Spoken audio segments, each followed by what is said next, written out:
saya bisa jadi, mohon izin, jadi ketua saya akan tutup close karena itu tidak sesuai dengan pengertian yang dimaksud dalam hukum.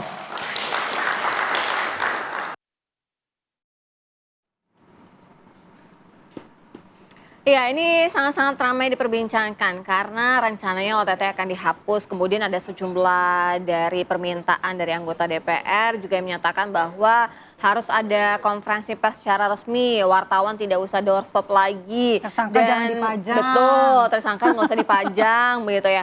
Dan itu akan menjadi pembahasan kita di pagi hari ini. Sudah bergabung bersama kami melalui daring ada Bang Habibur Rahman, Ketua Komisi 3 DPR RI, fraksi Partai Gerindra. Selamat pagi Bang Habib. Selamat pagi Bang.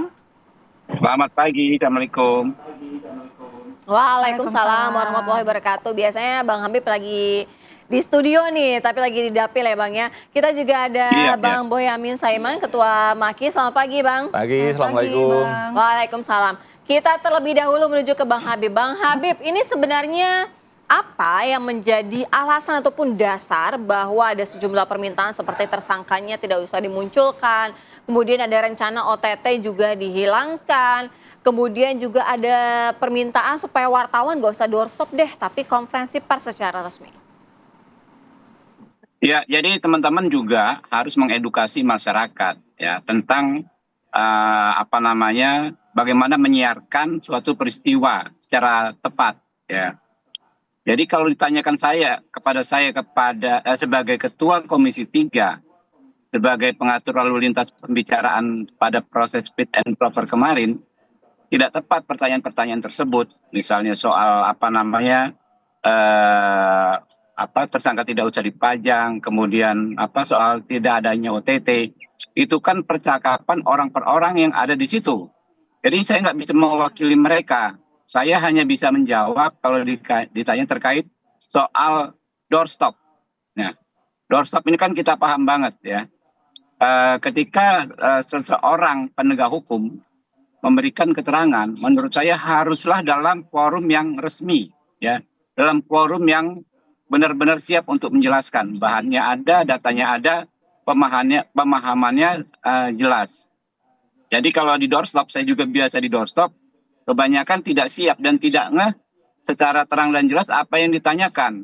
Ketika penegak hukum yang mengeluarkan pernyataan, maka ditafsirkan berbeda-beda.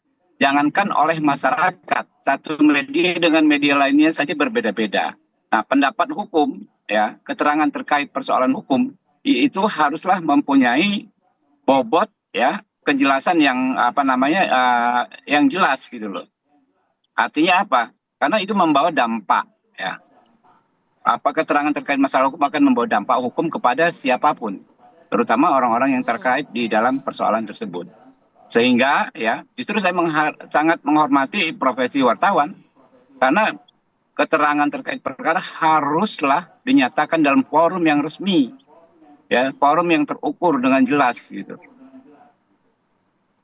Iya Bang Habib, tapi memang doorstop itu kadang-kadang lazim dilakukan untuk memastikan dan mengklarifikasi berita yang belum dapat dipastikan. Sehingga kita harus secara cepat secepat mungkin untuk memberitahukan kepada masyarakat data yang pasti dari tentu saja pejabat KPK yang berwenang begitu.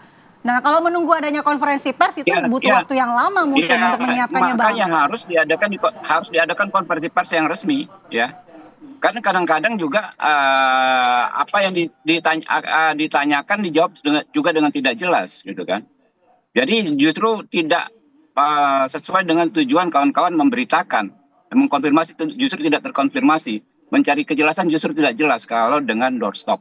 Harus dengan konferensi pers yang resmi yang dilakukan oleh institusi tersebut. Baik. Kalau dari Bang Boy sendiri tanggapannya seperti apa? Undang-undang KPK kan ada asas keterbukaan dan itulah dinamikanya termasuk doorstop. Ya saya masih mengidolakan Pak Yusuf Kalla itu, kalau itu ahli doorstop malah. Apapun beliau bisa jawab dan tidak menimbulkan kegaduhan karena kemampuannya begitu. Nah pimpinan KPK ini kan juga sudah harusnya pada posisi level-level yang menguasai keseluruhan. Kalau dia rajin mengikuti perkembangan perkara apapun yang ada di situ kan pasti tahu Nah, mana yang bisa disampaikan, mana yang tidak pasti juga akan dijaga namanya pimpinan KPK. Jadi dan itu justru warna-warna dinamika di KPK itu justru adanya doorstop, adanya konferensi pers. Karena kalau nunggu konferensi pers bisa besok karena tidak ada. Dan kemudian juru bicara ada. Kemudian ya kalau pimpinan KPK ada dan mampu menjelaskan ya doorstop. Dan ketika kemudian misalnya belum bisa saya publikasikan juga nggak apa-apa kok. Teman-teman media juga pasti memaklumi itu. Jadi justru ini jangan kemudian dikurangi dengan tidak boleh doorstop itu. Nanti kan malah saya apakah Pak Habibur Rahman mau memonopoli oleh teman-teman DPR aja yang boleh doorstop itu kan yang menyampaikan itu. Jadi nggak apa-apa lah. Saya kira ini azas keterbukaan itu termasuk salah satunya ya harus siap untuk menjelaskan kapanpun dimanapun ketika ada pertanyaan. Karena KPK ini kan pertanggungjawabannya juga termasuk pada masyarakat. Di undang-undangnya kan begitu. Bukan hanya pada presiden, kepada DPR, kepada masyarakat juga pertanggungjawaban. Bentuk itulah pertanggungjawaban bahwa dia juga di situ kan ada pencerahan hukum, ada pendidikan hukum, dan sisi lain ada kampanye anti korupsi sekaligus di situ. Misalnya ditambahi supaya orang tidak lagi nyuap, orang tidak lagi mengatur proyek, kan begitu. Jadi dulu sebenarnya pimpinan KPK yang sekarang awal-awal itu setiap ada jumpa pers atau apa selalu ada pesan-pesan moral yang di situ. Nah, ini kan dimanfaatkan. Kalau wartawan malah tidak mau memberitakan malah apa nggak repot tuh. Nah, Bang Boyamin kalau misalnya soal tersangka jangan dimunculkan, itu bagaimana tanggapannya?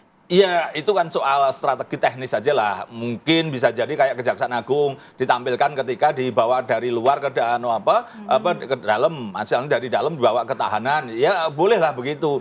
Memang kalau dipajang terus menghadap belakang dengan diborgol itu terus jumpa persnya 2 jam itu kalau pingsan gimana? Ya memang itu hanya teknis saja lah. Ini kalau itu strategi saja lah ya. Tapi kan seolah-olah menjaga privasi tersangka ya, padahal kan ini enggak juga ya harus di jalan tengah lah dengan cara pada saat pengumuman itu ya dibawa dari KPK atas itu dibawa turun terus kemudian dibawa mobil tahanan. Teman-teman wartawan misalnya masih bisa mengambil gambar itu. Jadi boleh ini dikompromikan. Memang kalau jumpa persnya 2 jam suruh berdiri di belakang menghadap kan kasihan juga. Tapi kalau misalnya mengenai OTT sendiri yang rencananya ada wacana yang akan dihapuskan, padahal itu sebenarnya kan marwahnya kitohnya adalah OTT gitu kan. Penyadapan diberikan kalau itu dihapuskan. Itu hanya mungkin ini pada posisi kemarin ketua KPK yang terpilih pada saat paparan dia tetap akan OTT kok. Dan yang lain juga hanya Pak Tanak itu menyampaikannya mungkin maksudnya bahasa ini soal operasi itu direncanakan menguntit orang, kan beberapa kali sebenarnya OTT juga gagal. Ini kan tidak pernah diberitakan itu. Ada menunggu di stadion sampai sehari semalam sampai nggak berani kencing begitu. Tapi kan kemudian gagal karena tidak diserahkan. Nah, kayak gitu-gitu sesuatu tapi yang menarik Bang, kemarin waktu Pak Johanis Tanak mengungkapkan rencana untuk menghapuskan OTT itu respon anggota DPR justru tepuk tangan. Ini maksudnya apa? Terima kasih Pak Tanak sudah membuka sesuatu yang selama ini terbungkus dengan rapi di DPR gitu, bahwa mereka sebenarnya mungkin takut OTT ketika akan dihapuskan langsung tepuk tangan gembira gitu ya itu mungkin tidak semuanya lah, tapi kan nampaknya kayak spontanitas begitu tepuk tangan lu kok. Bang Habib, ya. Tanggapannya Bang Habib tadi apa yang disampaikan oleh Bang Boyamin mengenai tadi kemarin itu sorak-sorai dari anggota DPR ketika disampaikan bahwa sudah tidak ada lagi lah OTT, dihapuskan lah gitu. Ya, jadi teman-teman juga jangan terlalu gampang memframing lah ya. Saya kan memimpin rapat tersebut 4 hari berturut-turut dari pagi sampai malam. Ya, saya tahu suasana psikologisnya. Teman-teman harus paham juga sebagian besar anggota Komisi 3 saat ini itu 65%-nya adalah orang baru. Ya, mereka yang pertama kali menjadi pejabat negara, ya, tidak punya catatan apapun terkait hukum masing-masing, ya, bagian besar.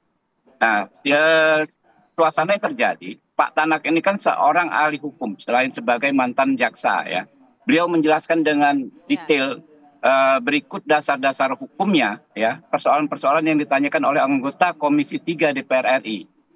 Dengan mengacu pada kitab Undang-Undang Hukum Acara Pidana, Undang-Undang KPK, beliau hafal betul pasal per pasal dan filosofinya. Ini yang membuat teman-teman terpukau dengan penjelasan beliau.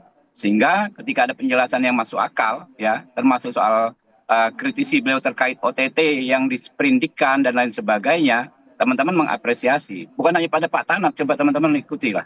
Ketika Dewas dan lain sebagainya, ketika ada yang performanya cukup bagus ya diberikan apresiasi oleh teman-teman. Ya, pikir itu hal yang wajar. Jadi tolong ya silahkan saja teman-teman memberitakan, tapi jangan dibungkus dengan sakwa sangka ya, dengan tuduhan jahat Baik, seperti ya. itu. Kita lihat sama-sama nanti Baik, siapa Bang ke Habib. depan ya di antara teman-teman tersebut ya yang bisa benar-benar menjalankan Ya. tugasnya dengan prinsip-prinsip integritas.